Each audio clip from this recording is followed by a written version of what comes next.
오늘 우리에게 주시는 하나님 말씀은 로마서 12장에 있는 말씀입니다. 로마서 12장 1절로 2절에 있는 말씀입니다. 로마서 12장, 제 성경으로는 신약성경 256페이지에 있는 말씀입니다. 로마서 12장 1절부터 봉독합니다. 그러므로 형제들아, 내가 하나님의 모든 자비하심으로 너희를 권하노니 너희 몸을 하나님이 기뻐하시는 거룩한 산 제물로 드리라. 이는 너희가 드릴 영적 예배니라. 너희는 이 세대를 본받지 말고 오직 마음을 새롭게 함으로 변화를 받아 하나님의 선하시고 기뻐하시고 온전하신 뜻이 무엇인지 분별하도록 하라. 아멘. 우리 인생의 궁극적인 목적은 결코 구체적인 것이 될 수가 없다고 그럽니다. 왜냐하면 그 목적을 달성하는 순간 그 인생은 이제 의미가 없어지기 때문에 그렇습니다. 그래서 인생의 목적은 언제나 현실적이어야 하면서 또 실제로 이룩할 수가 있어야 되고 또 지속적이어야 숨을 거두는 순간까지 의미 있는 삶이 된다고 그럽니다. 만일 달성하는 것으로 끝나버린다고 하면 안 되기 때문에 그렇죠. 그런데 지금 우리 장년 세대는 절대 빈곤에서 간신히 벗어난 형편에서 살아가고 있습니다. 당장 먹을 것, 입을 것 없을 때는 그 의식주 문제 해결하는 생각뿐이었기 때문에 차라리 마음은 더 편했습니다. 그러나 지금은 먹는 문제, 입는 문제, 이게 다 해결되고 나니까 더 심각한 문제가 생기기 시작한 겁니다. 삶에 의미가 없다고 하는 겁니다. 보람 있는 생활이 무엇인지를 생각할 겨를도 없고 그저 허무해지기 그지없다고 하는 겁니다. 보세요. 돈 많이 버는 사람, 돈 많이 버는 것을 인생의 목적으로 열심히 산 사람들, 돈 많이 벌어 놓아서 목적을 달성했는데 되돌아보면 자기의 삶이 그렇게 허무하다고 무의미하다고 후회를 한답니다. 젊어서 자녀를 키우는 것이 가장 보람 있는 일이라 생각을 해서 성인으로 잘 키워 시집장가를 보내고 나서 그리고 나서 돌이켜보면서 내 인생은 무엇인가, 내 인생이 없었다고 생각을 하고 더 이제는 무의미하게 살아왔다고 망연자실하게 된다는 겁니다. 사업의 업적을 남기겠다고 건강을 해치면서까지 열심히 사업을 해온 많은 기업가들 중에도 부질없이 헛고생을 했다고 후회하는 사람도 있다고 그럽니다. 인생의 목적을 달성하는 순간 자기 인생을 되돌아보면서 인생을 무의미하게 살아왔다고 후회를 한다는 겁니다. 그래서 심지어 허탈감에 자기 생명을 끊는 자살을 생각하기도 합니다. 생각해 보면 처음부터 자기 삶의 목적을 잘못 설정했던 것입니다. 우리 신앙 고백 가운데 우리 인생의 제일 가는 목적이 무엇인가? 하나님을 영화롭게 하고 그를 기뻐하는 것이다. 그렇게 목적을 설정해 놓았습니다. 그래서 작은 일이나 큰 일이나 하나님을 영화롭게 하고 기뻐하는 것이 아니라면 그것이 내 인생의 목적이 될 수 없다는 겁니다. 저는 목사입니다. 그래서 사람들이 마지막 세상을 떠나는 임종하는 장면을 많이 보게 됩니다. 많은 사람의 임종 장면을 지켜보면서 공통적으로 느끼는 것은 인생을 어떻게 살아왔던지 간에 그 죽음 앞에서 초조해하고 불안해하고 있다고 하는 사실입니다. 그 이유는 생각보다도 간단합니다.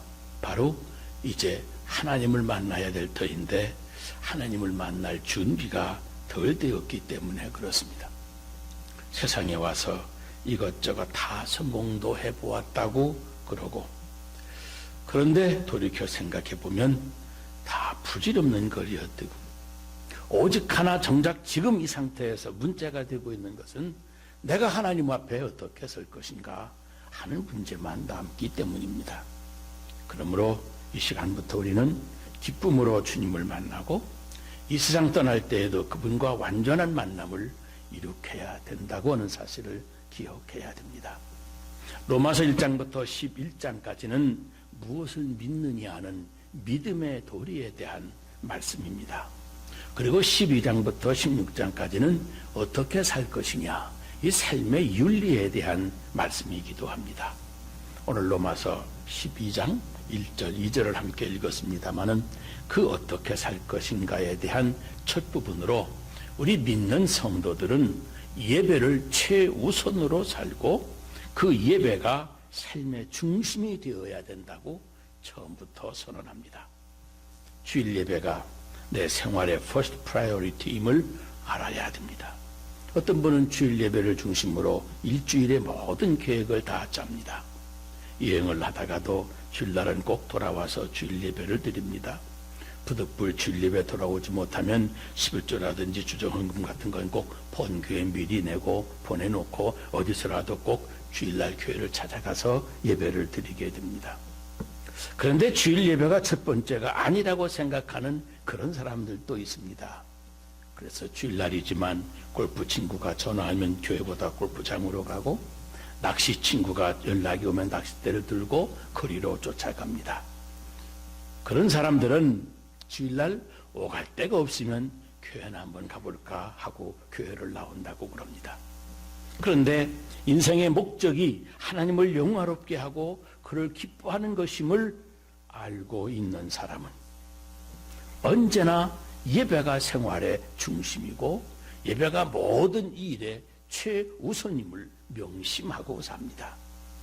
여러분, 만사를 제치어놓고 주일 예배는 꼭 지켜야 됩니다. 왜냐하면 우리 그리스도인은 주일 예배를 통해서만 살 수가 있습니다. 여러분, 적어도 넉 주일 정도만 교회를 안 나와서 예배 없이 인생을 살아보세요. 어느 순간 하나님이 계시다고 하는 그 믿음이 흐려져서 하나님이 정말 계신가 안 계신가 회의가 마음속에 시작이 되고, 가정에는 부부싸움이 시작이 되고 사건들이 여기저기 쭉쭉 터지게 마련입니다. 예배 잃어버리면 하나님 없는 인생으로 떨어지는 것은 시간 문제입니다. 그러므로 주일 예배를 우리는 주일 대예배라고까지 말을 하는 겁니다. 이 본문에 보면 또 영적인 예배라고 하는 말을 하는데, 헬라어로 로기켄 나트레이안이라고 하는 이 말인데, 이게 아주 합리적인 봉사라고 하는 말입니다. 그러니까 예배라고 하는 것은 우리 중심이 하나님을 섬기는 일이기 때문에 예배를 최우선시하는 자세가 필수적인 겁니다. 예배가 없는 봉사, 예배가 없는 교육, 다 의미가 없다고 하는 겁니다. 구약에서는 예배를 제사라고 그랬는데, 이 제사에서는 여러분 양을 바치는 희생이 중요하고, 신약에 와서는 예배라고 그랬는데 말씀과 순종 그리고 기쁨과 찬양이 중요합니다. 그리고 보면 우리 예배에서 찬양이 대단히 많지 않습니까? 찬양이 중요하기 때문에 그렇습니다. 어느 부부가 부인이 잔소리가 많고 바가지게 긁기가 일쑤여서 남편이 아주 견디기가 힘들었답니다. 한마디라도 말대꾸를 하게 되면 그날은 마누라 잔소리가 더 길어지는 것은 물론 집안의 평화도 깨지는 날입니다. 그래서 아내가 잔소리를 시작을 하면 남편은 서서히 콧노래로 찬송을 부르기 시작을 한답니다. 2절이나 3절이 시작될 무렵이면 그 잔소리 하던 아내도 슬그머니 따라하기 시작을 한답니다. 근데 그 잔소리를 들어가면서 찬송을 부른다고 하는 것이 2절까지 그렇게 계속하기가 아주 힘들더랍니다. 찬송은 모든 절망과 어려움을 늘 이기게 해주는 겁니다. 그리고 여기 그러므로라고 하는 말로 시작을 하는데, 이 말은 믿음으로 구원받았으니, 그러므로 그 말입니다. 그러니까 믿음으로 구원받았으니까 마음을 새롭게 하라고 말씀을 합니다. 여기 새롭다고 하는 말은 시간적으로보다는 이게 질적으로 새로움을 뜻하는 말입니다. 질적으로 새로운 마음으로, 새로운 마음가짐으로, 새로운 자세로 하나님께 나아가야 됨을 의미합니다. 미국의 16대 대통령 에브라함 링컨이 남북 전쟁을 치르면서 많은 희생자가 나오자 마음이 무척 괴로웠답니다. 그래서 하루에 2시간, 3시간을 기도실에 들어가서 혼자 하나님께 기도를 했습니다. 그때 참모 장관들도 함께 문 앞에서 기도를 했는데, 기도를 끝마치고 나오는 링컨을 보자마자 각하 우리도 기도했습니다. 하나님이 우리 편이 돼서 이기게 해달라고 기도를 했습니다 말입니다. 그러자 링컨이 깜짝 놀라면서, 아니 무슨 기도를, 무슨 말씀을 그렇게 하오? 저는 우리가 과연 하나님 편인지 제발 우리가 하나님의 뜻을 따르게 해달라고 기도했소 라고 했답니다. 여러분, 이것이 참 예배자의 마음가짐입니다. 이것이 질적으로 새로운 마음가짐으로 하나님께 나아가는 겁니다. 예배드리기 전에 우리들 마음에 소원이 많이 있지 않습니까? 명예도, 물질도, 건강도, 지위도. 그러나 이런 것들은 새 마음이 아닙니다. 내 소원 성취하겠다고 하는 그런 마음이 아니고, 세상에 태어나 고집했던 내 모든 소원들 이거 다 포기하고 하나님의 뜻을 추구해야 됩니다. 그 하나님의 뜻을 묻고 하나님의 뜻을 알고 그 뜻을 따르겠다고 결심하는 마음, 바로 그것이 새 마음입니다. 내 의견, 내 생각, 내 뜻 다 포기하고 하나님의 뜻이 무엇인지 그 기뻐하시는 것을 찾아내는 것이 예배 드리는 자의 마음입니다. 그리고 예배는 제사, 곧 하나님께 나아가 바치는 제사 행위입니다. 죄인이 하나님을 만나는 유일한 통로입니다. 죄인은 거룩하신 하나님께 희생을 지불해야만 하나님과 만나게 되어 있기 때문에 그렇습니다. 그런데 제물이라고 하는 것은 온전해야 되고 정성이 들어있어야 됩니다. 흠이 있어서는 안 되고 부분적인 것도 안 되고 전부이어야 됩니다. 그리고서도 최상의 것으로 드려야 됩니다. 또 물량적인 것이 아니기 때문에 그 질이 문제입니다. 그래서 수준에 맞게 자기 정성을 다해야만 합니다. 그래서 있는 사람들은 커다란 송아지를 제물로 드렸습니다. 그리고 없는 사람들은 작은 비둘기로 제물을 드렸습니다. 그러나 똑같이 흠이 없고 건강한 것이어야 됩니다. 제일 좋은 것으로 제물로 드렸습니다. 다리를 저는 것, 병든 것, 아니 죽은 것은 제물로 사용할 수가 없습니다. 왜냐하면 정성이 들여진 제물이어야 했기 때문에 그렇습니다. 우리가 헌금할 때도 마찬가지입니다.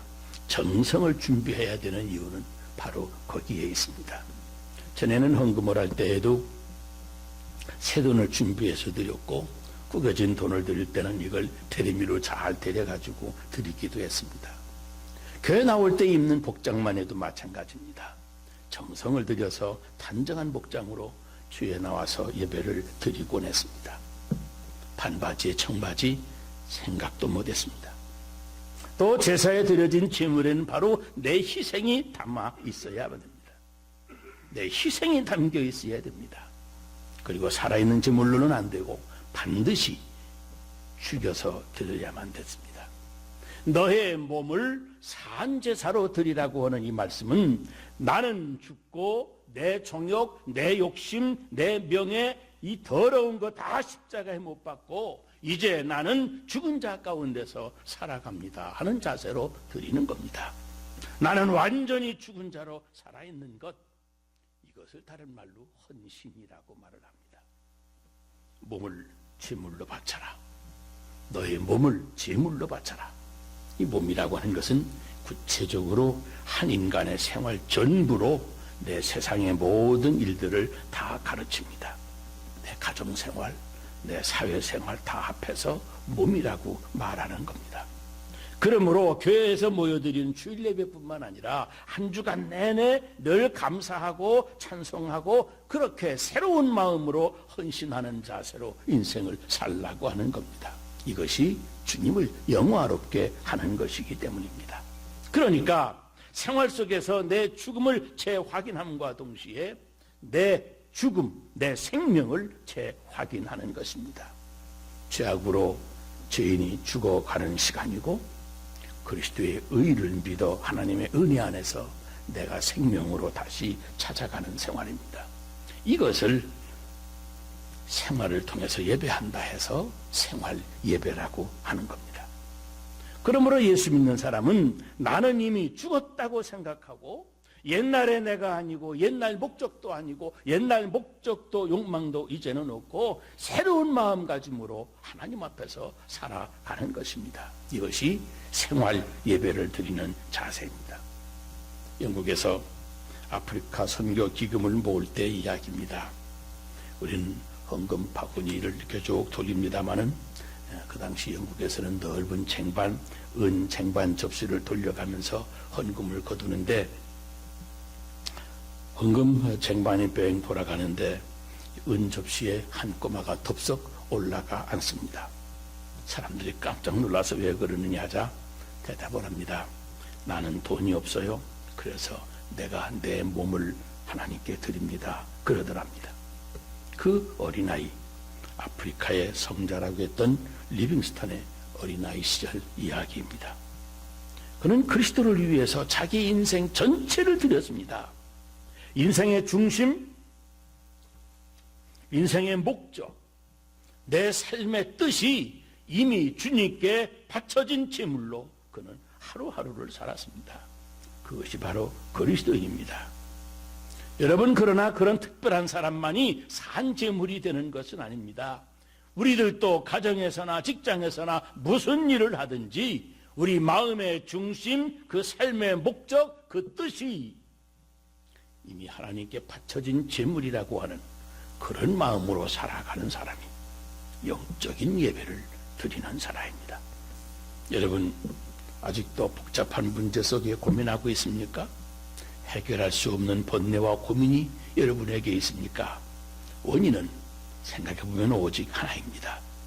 하나님께 온전히 바쳐진 제물이 아니기 때문에 그렇습니다. 우리의 몸을 하나님이 기뻐하시는 산 제물로 하나님께 바쳐진 채 인생을 살아간다고 하면 훨씬 더 의미가 있고 훨씬 더 보람이 있을 겁니다.